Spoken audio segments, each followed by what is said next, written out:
as you white guys, feel very comfortable with other white guys standing with assault weapons. I'm a Jew who lives in a country that the Democratic Party turned its entire back on us. That's great.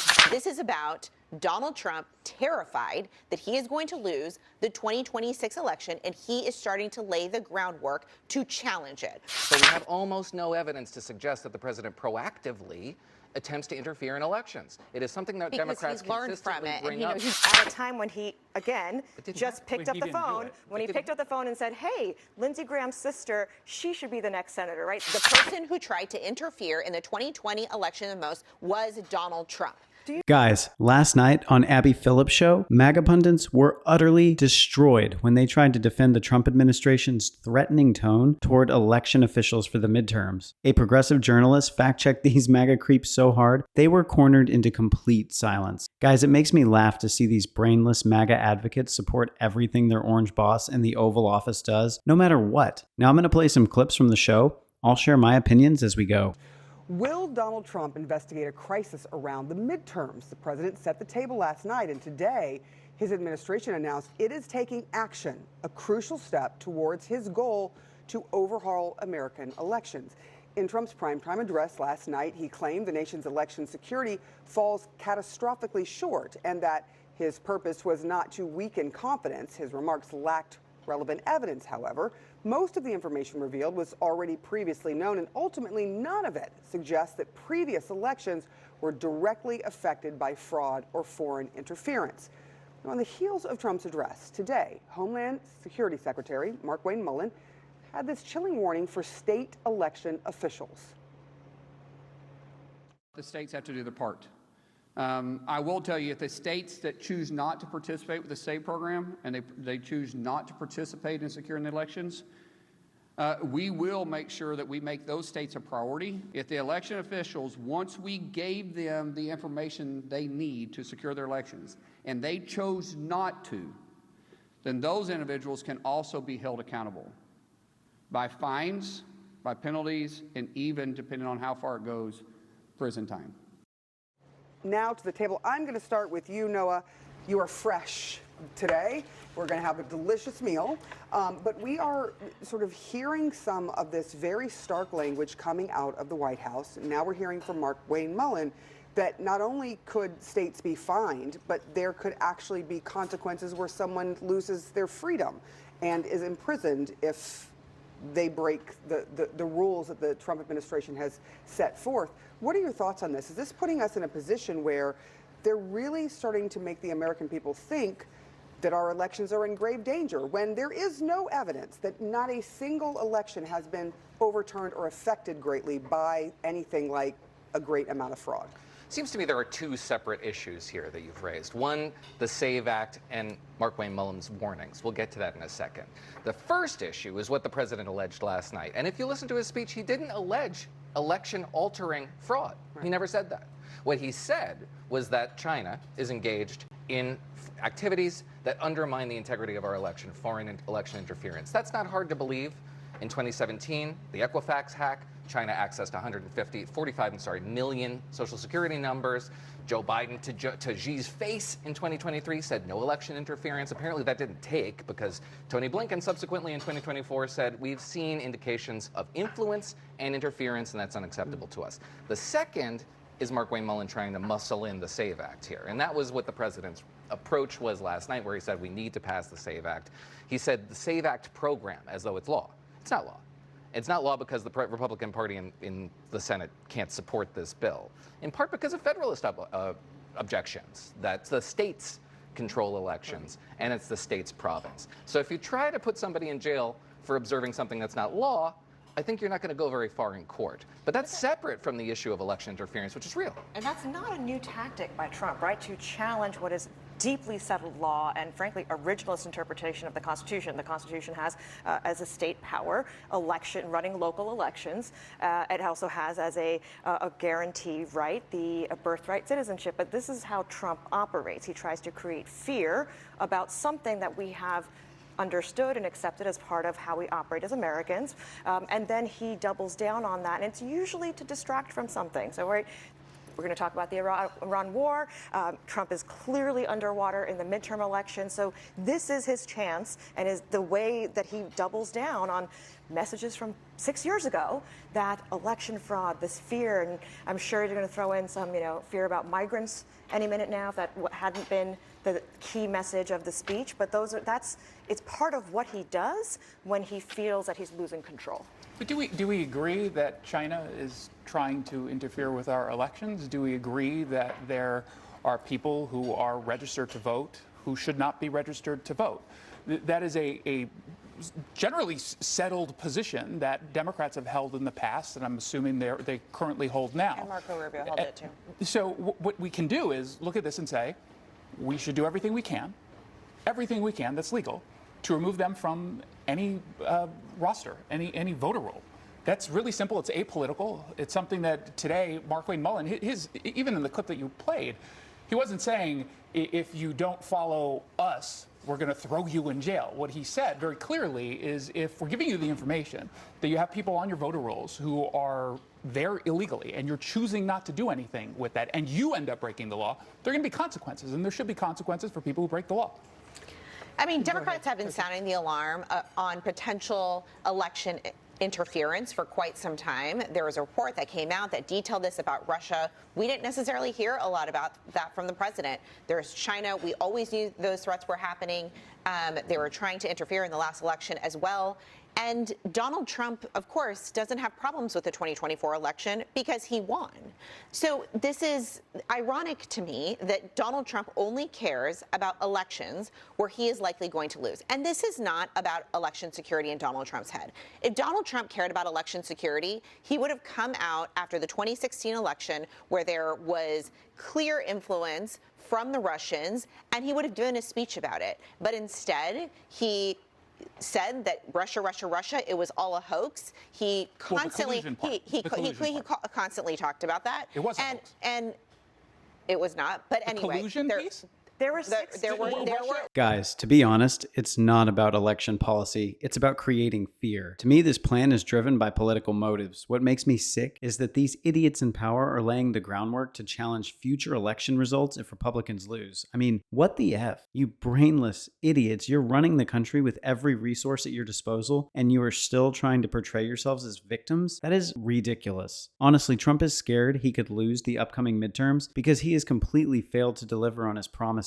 Now Trump's cronies in power are announcing that election officials could face penalties if they don't follow federal election security measures. What these creeps ignore is that elections are administered by the states under the Constitution, so threatening election officials raises serious questions. But it doesn't stop there. Some idiots in power have proposed deploying armed personnel at polling stations. I honestly think that would intimidate voters. Seeing armed officers or heavily armed groups near polling places would make many people think twice before going there to vote. Russia was involved in trying to alter the but the whole idea that there was some conspiracy. There was not it wasn't a conspiracy. That was what was being told.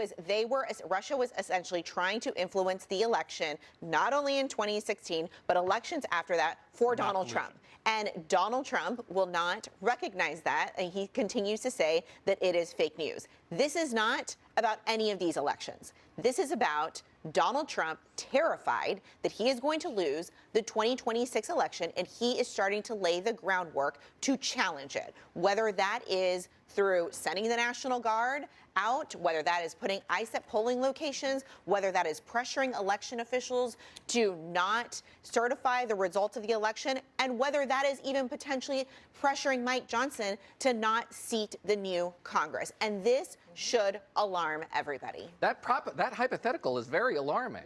It's just as alarming as the theory that Postmaster DeGioia was moving post boxes in 2020 in order to effect preemptive election interference. We have tons of evidence that Donald Trump reacts to elections he doesn't like and tries to delegitimize the results after the fact. Let's not forget January 6th. Let me finish the thought. We have almost no, and it's very dangerous. So we should withdraw all toleration for that sort of thing. I lost that argument within the Republican Party, but I still believe it.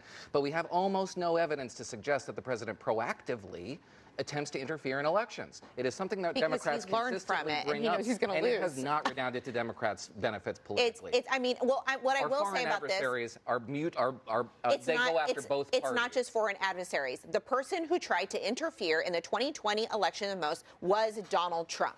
That was the person who tried to stop the certificate. I understand, but he was indicted. He was indicted over this. He literally indicted in Georgia, and conveniently, he is now throwing shade at the Georgia senators when that is literally the state where he called up the Secretary of State and said, find me 11,000 ballots. You need to find them now. Republican, who is under so much pressure by Donald Trump to try to win that state. That's a really good point. That illustrates my point, because before this speech, everybody was anticipating the president would jump out and delegitimize the election of these Georgia senators, and they didn't do that. And everybody who ran in front of that narrative now has egg on their face, and they pretend they don't. They pretend none of us heard that. We all heard it. Well, because here's the idea that he was going to attack Warnock and Ossoff, who are deeply popular, who are doing the work for their communities, at a time when he, again, just picked up the phone. When he picked up the phone and said, hey, Lindsey Graham's sister, she should be the next senator, right? The idea of him delegitimizing the senators, that didn't hold for even 12 hours. That's why he pitted off. I don't understand. Let me ask you a question about this, because when you start talking about elections, and one of the things that he talks a lot about is,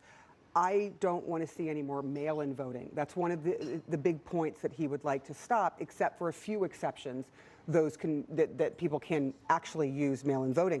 Are you worried, as Republicans, are you worried that that's going to also affect Republican voters, where there are whole states that they use mail-in voting, which means everybody gets affected, not just Democrats, but Republicans as well? Yeah, I come from a state that is 100% mail-in voting. I'm from Washington State. I embrace mail-in voting. I think there's a difference between a state that has done it for a very long time and states during COVID that just decided to do it. I don't think that those two are equal, but I do think it should be embraced. I think we're not going back to a time in which we don't have that. But wait. Why don't you think those two are equal? I mean, the secretaries of state are very serious about elections. We all know that. I think we can agree that they take this very seriously. So why is it any different if a state's been doing it for a long time, or if a state just started to do it? Secretaries of state, including the former one from Washington, who used to work for the Biden administration, who took a very simple position of, it took us a little bit of time before we made it as secure as humanly possible. It doesn't just happen overnight. They perfected it in their view after years and years and years, not just being done over the course of a few months ahead of a presidential election. But we're 6 years out from 2020. We're 6 years out. We're beyond that. I'm saying the initial pushback was due to that. I don't think we should be pushing back on mail-in voting. I also don't think we should pretend that there's nothing we can do to make sure that everything is as secure as possible. And if we have anyone who is not eligible to vote and we find them on voter rolls, we should all be able to simply say, without any controversy, we should remove them. The idea that we're so focused on roles as opposed to like the voter rolls and who may be on there versus who is actually showing up and exercising the right to vote, right? There is a list, then there's people who show up, and there's no evidence that people are showing up and pretending to be dead. There's no evidence that illegal immigrants are showing up and trying to vote. We're talking about communities where local officials are neighbors, they are elders, they are the ones they recognize, they are identifying people. Like, voting in so many communities is almost a joyous activity. And what Trump is introducing into this is militarization. He is introducing fear.